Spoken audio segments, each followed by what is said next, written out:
मेरे YouTube channel में आप सबका स्वागत है। आप लोग एग्जाम रेस सीरीज में कक्षा 10वीं बोर्ड के वार्षिक परीक्षा की तैयारी बड़े अच्छे से कर रहे हैं और कंटिन्यू देख रहे हैं। यदि आप लोग मेरे पिछला वीडियो नहीं देखे हैं तो जल्दी से जा करके उनको भी देख लीजिए, और अगर पहली बार मेरे वीडियो को देख रहे हैं तो सबसे पहले सब्सक्राइब कर लीजिए और बेल आइकन को दबा दीजिए, जिससे आपको हमेशा नया अपडेट मिलता रहेगा। इन सीरीजों में आप लोगों को बहुत सारे इंपॉर्टेंट प्रश्न मिलेंगे। यहाँ पर दो घातों का रैखिक समीकरण के अंतर्गत आप लोगों को कुछ इंपॉर्टेंट प्रश्न को बता रहा हूँ, बड़े ध्यान से देखिए स्क्रीन पर। यहाँ पर है x-4 इंटू x-2 बराबर 0। द्विघात समीकरण के मूल ज्ञात कीजिए। यहाँ पे देखिए द्विघात समीकरण के मूल ज्ञात करने की बात कही गई है। तो यहाँ पर मूल ज्ञात करने के लिए देखिए हम लोग कैसे करते हैं। यहाँ पर x-4 x-2 इक्वल टू 0 है। तो यहाँ पर हमको वास्तव में समीकरण हल करने का मतलब है कि हमको x का मान ज्ञात करना है। तो इसके लिए क्या करेंगे, देखिए x-4 इक्वल टू 0 लेंगे या तो फिर x-2 इक्वल टू 0 हो जाएगा। अगर इसको हम हल करेंगे तो -4 इस साइड जाएगा, तो x इक्वल टू उसकी साइड बदलने से क्या हो जाएगा, ये +4 हो जाएगा। इसी तरह से यहाँ पर -2 जो है वह बराबर के दूसरे साइड में जाने से +2 हो जाएगा। और इस तरह से हमको x के मान 4 और 2 प्राप्त होते हैं, यानी कि इसके 2 ठो मूल प्राप्त होते हैं। x का मान एक 4 प्राप्त होता है, एक 2 प्राप्त होता है। इसको हम आगे अल्फा और बीटा के रूप में भी जानते हैं। इस बात को खाली जान लीजिए कि यहाँ पर एक मूल अल्फा है और एक दूसरा मूल बीटा है। इस तरह से भी लेकर के बहुत सारे प्रश्नों को आप पिछले ये में किए होंगे, और नहीं किए हैं तो आगे भी कर लेंगे। अब आते हैं दूसरा प्रश्न पे। 9x² - 3x - 2 इक्वल टू 0, ये जो वर्ग समीकरण दिया हुआ है इसका गुणन खंडन करके इसके मूल को ज्ञात करना है हम लोगों को। तो बड़े ध्यान से देखिए इसका गुणनखंड कैसे करेंगे। मध्य पदों को तोड़ करके भी कर सकते हैं और उसी विधि का उपयोग हम लोगों को सुविधा जाता है। तो अभी जो ऊपर में क्वेश्चन नंबर 1 में देखे वह स्थिति इसमें भी आएगी और उसके बाद हल करना जारी रखेंगे। ध्यान से देखिए 9x² - 3x - 2 इक्वल टू 0। यहाँ पर देखिए 9 को उठाना है, यहाँ से 2 को उठाना है, दोनों को ले जा करके गुणा कर देना है। 2 × 9 इक्वल टू 9 दूनी 18 हो गया। 18 के सारे गुणनखंड लिखना है, यानी कि 1 × 18 बराबर 18 होता है। 2 × 9 इक्वल टू 18, 3 × 6 इक्वल टू 18 ऐसा आना चाहिए। इसके सारे गुणनखंड हमको लिखना है। 4 5 में नहीं आता है, 6 में फिर आएगा, यानी कि रिटर्न आने लगा है, तो यहीं तक करना है। इसके इतने ही गुणनखंड है। यहाँ पर ऋण का चिन्ह है देखिए, यानी कि अगला कार्यक्रम हमारा इसी के आधार पर करना है। क्या करना है, ये जो इसके गुणनखंड प्राप्त हुए हैं उसमें अंतर करना है, यानी कि जैसे कि 18 ऋण 1 बराबर 17 होता है। हमको क्या चाहिए, वास्तव में 3 चाहिए, तो ये नहीं मिला, ये कैंसिल हो गया। इसी तरह से 9 और 2 का आता है, तो 9 ऋण 2 बराबर आता है 7, ये भी नहीं हुआ। तीसरा आता है देखिए 6 - 3 इक्वल टू 3, दोनों मिल गया। देखिए यही हमारे लिए चूज हुआ। ये जो 3 है, इस 3 के जगह पे अब हमको क्या लिखना है, ध्यान से देखिए 6 - 3 लिखना है। मैं इसको पहले इसलिए लिखा कि आपका ध्यान यहाँ पर अच्छे से आना चाहिए। उसके सामने में माइनस है, ये माइनस लिख दिए, उसके बाद x है, x लिख दिए, फिर माइनस का माइनस, 2 का 2, इक्वल का इक्वल, 0 का 0, उससे पहले x² है, उससे पहले 9 है, ये सब लिख लेंगे। ठीक है, इसके बाद क्या करेंगे, ब्रैकेट ओपन करेंगे, 9x² - 6 इंटू x, फिर ये माइनस है और यहाँ पर भी माइनस है। देखिए ये माइनस और ये माइनस दोनों मिल करके क्या हो गए, प्लस हो गए। ये 3x - 2 इक्वल टू 0 हो गया। इसकी पेयर बनेगी, इसकी पेयर बनेगी। ठीक है, जब दोनों की पेयर बनेगी तो इसमें उभयनिष्ठ जो है वो निकालेंगे। दोनों में 3 उभयनिष्ठ है, 9 में भी 3 का गुणज है और 6 भी 3 का गुणज है। तो इसका क्या हो जाएगा, 3 × 9 हो गया। देखिए यहाँ पर, और x, दोनों में x भी है, इसलिए यहाँ पर हम लोग x भी बाहर निकालेंगे। तो यहाँ पर x बाहर निकल गया, तो x² अब हो गया। यहाँ पर माइनस का माइनस, ये देखो 3 दूनी 6, x बाहर है, एक तो बाहर निकल गया है, इसलिए यहाँ पे ख़त्म हो जाता है। मैं आप लोगों को बताया था यहाँ के ब्रैकेट में जो होगा, यहाँ के ब्रैकेट में भी वही होना चाहिए। यहाँ पे 3x - 2 ही लिख देते हैं। अब चूंकि ऑलरेडी है पहले से, देखिए, इसलिए यहाँ पे 1 बाहर में आएगा और ये प्लस का प्लस होगा इक्वल टू 0। अब आप देखिए यहाँ पर, यहाँ से यहाँ और यहाँ से यहाँ, दोनों में उभयनिष्ठ क्या है, दोनों में उभयनिष्ठ है 3x - 2, और इधर बचा कौन, देखिए यहाँ पर बच गया 3x और यहाँ पर बच गया +1, दिस इक्वल टू 0। ये देखिए ये क्वेश्चन नंबर 1 के समान हो गया ये। अब इसको आगे हल करते हैं। देखिए 3x माइनस 2 इक्वल टू 0 या 3x प्लस 1 इक्वल टू 0। यहाँ पर 3x 2 को इस साइड ले जाएंगे जैसा उसमें किए थे, ये भी 2 हो गया, देयरफॉर x इक्वल टू 2/3। ये हमको x का एक मान प्राप्त हुआ। दूसरा क्या हो सकता है, यहाँ पर देखिए 3x इक्वल टू 1 को इस साइड लेंगे तो -1 हो जाएगा और x बराबर -1/3, ये x का दूसरा मिल गया। तो यहाँ पर देखिए, यहाँ पर गुणनखंड करने के बाद ये गुणनखंड पोजीशन हो गया और उसके बाद उसके मूल ज्ञात करो, तो मूल जो है 1 2/3 है और एक ऋण 1/3 है। इस तरह से हमको 2 मूल प्राप्त होंगे। अब आगे देखते हैं प्रश्न क्रमांक 3। बहुत ही इंपॉर्टेंट प्रश्न है, बड़े ध्यान से देखिए। x वर्ग ऋण 4x धन 2 बराबर 0 समीकरण के विभेदक ज्ञात कीजिए। अब ये विभेदक क्या होता है, बड़े ध्यान से देखिए। d बराबर b² माइनस 4ac, ये होता है, यहाँ पर d को बोलते हैं विभेदक। अब यहाँ पर देखिए हमको जो प्राप्त हुआ है x² minus 4x plus 2 equal to 0 का तुलना ax² plus bx plus c equal to 0 से करने पर a के जगह पे कौन है, देखिए यहाँ पे कुछ नहीं है, मैंने 1 लेना है यहाँ पर, तो a बराबर 1 है। देखिए b बराबर, ये वाला b के जगह पे यहाँ पे देखिए -4 चिन्ह के साथ लेना है, और c बराबर यहाँ पर देखिए c के जगह पे यहाँ पे कौन है, 2 है। तो ये इस तरह से हमको a b c के मान प्राप्त होते हैं, और a b c के मान प्राप्त होने के बाद हम d निकाल लेते हैं। देखिए यहाँ पर d बराबर b² माइनस 4ac है, यहाँ पर चाहे तो फिर से लिख सकते हैं b² माइनस 4ac, और यहाँ पर देखिए b² माने -4 का स्क्वायर, -4 इंटू a का वैल्यू है 1 और c का वैल्यू है 2। दोनों को हल करेंगे तो कितना हो जाएगा, 4 × 16 हो गया। ऋण चिन्ह है परंतु घात 2 होने की वजह से ये ऋण चिन्ह 2 बार गुणा के परिप्रेक्ष्य में आ रहा है, इसलिए ये 16 हो गया। -4 एकम 4 दूनी 8, तो इसका वैल्यू आता है 16 में 8 गया तो 8, तो d बराबर 8 मिलता है।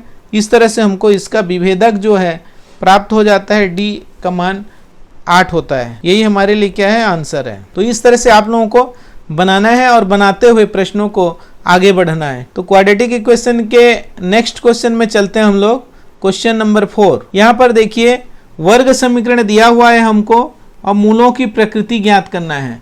आप लोगों को एक बेसिक चीज में बता देता हूँ, यहाँ पर जो इसके वर्ग समीकरण का जो स्टैंडर्ड प्रारूप है ax² plus bx plus c equal to 0 के मूलों की प्रकृति बताना है।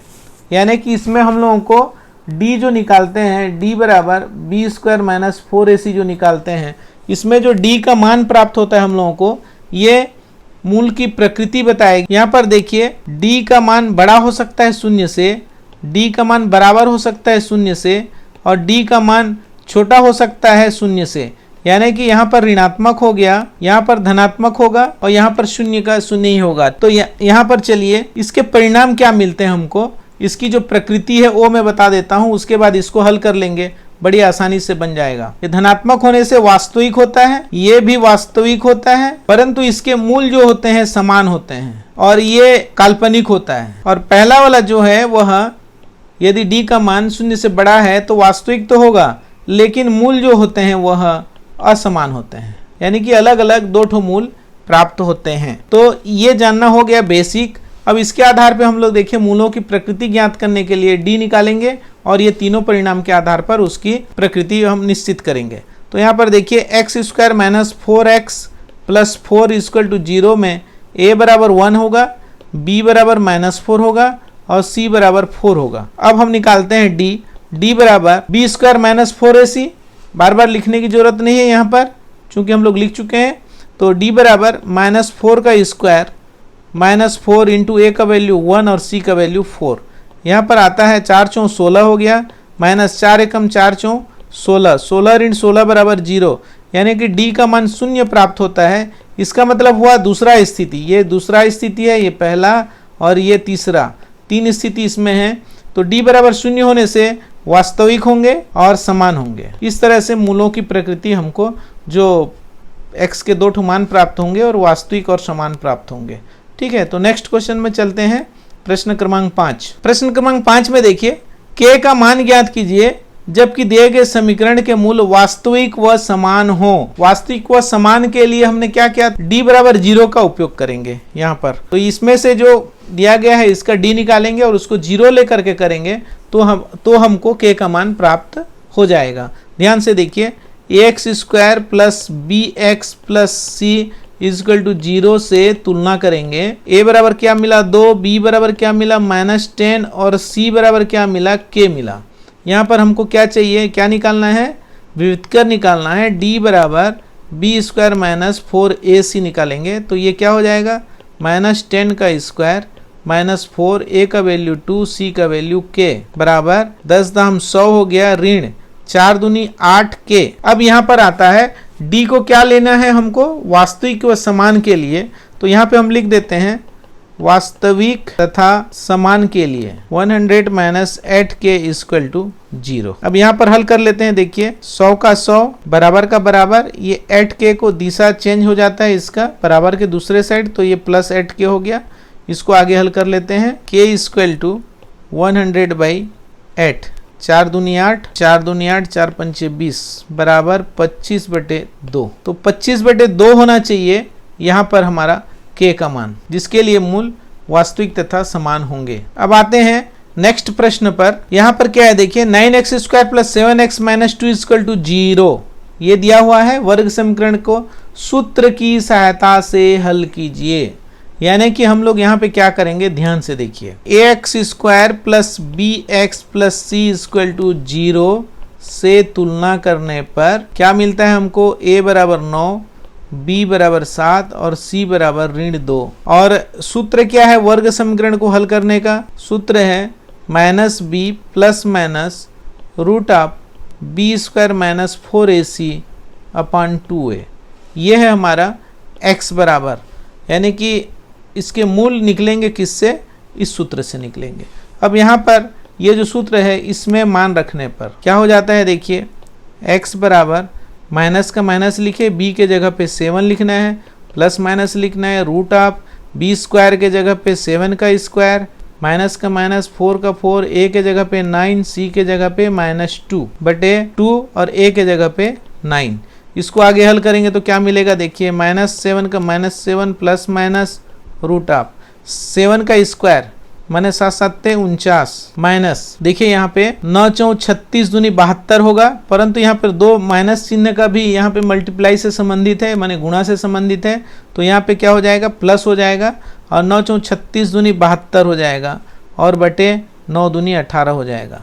इसको आगे हल करेंगे तो क्या मिलेगा, देखिए -7 का -7 हो गया, प्लस माइनस रूट ऑफ दोनों को जोड़ देंगे 72 और 49 121 अपॉन 18। अब कितना आता है देखिए, -7 का 7 और ये हो गया प्लस माइनस 121।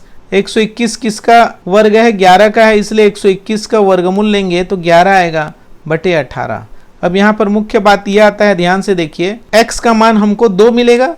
तो यहाँ पर 2 कैसे मिलेगा, इस बात को ध्यान में देखिए, प्लस चिन्ह लेने पर -7 प्लस 11/18 x बराबर। अब इसको हल करेंगे तो क्या मिल रहा है हमको, 7 घटा दो 11 में से तो बचता है 4 बटे 18, 2 दूनी 4, 2 नी 18, क्या मिला 2/9।